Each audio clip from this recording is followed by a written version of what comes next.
Republican President Herbert Hoover campaigned for re-election, only to find that everywhere he went, his name had become synonymous with failure.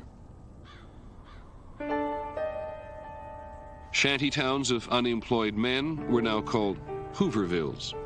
Newspapers were Hoover blankets, empty pockets, Hoover flags.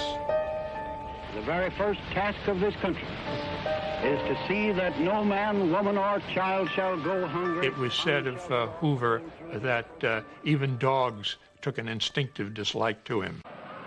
Cast 44 votes for Franklin D. Roosevelt.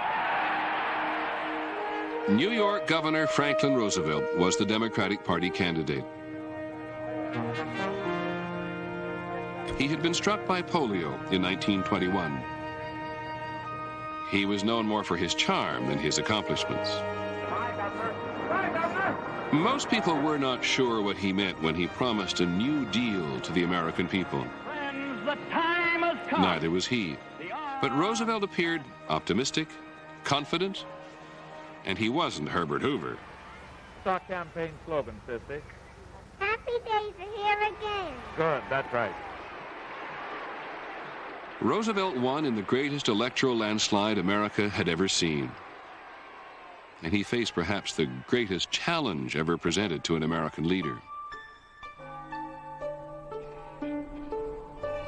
The 4 million unemployed of 1930 had turned into 16 million by 1933. 25% of the American workforce. I mean, the American economy was in free fall. Economists disagree to some extent on this, but we could have lost everything in 1933. It was that bad. Roosevelt moved decisively to restore confidence in the country's financial system. In one daring move, he closed the nation's banks and ordered the Treasury to rush them $2 billion in new currency. Let me make it clear that the banks will take care of all needs. The reaction was to his closing of the bank, thank God, somebody had come in and had done something. When the banks reopened, deposits easily exceeded withdrawals. Rescuing the banks was only the beginning. In his first 100 days in the White House, Roosevelt moved at a breathtaking pace, regulating business, helping farmers, pumping new money into the economy. It was the most massive intervention in the lives of the American people the country had ever known. Roosevelt put people on the government payroll when private business didn't hire them fast enough. The wild boys of the road became part of the Civilian Conservation Corps, planting trees and building roads across America. They shipped us out to the bottom of Grand Canyon.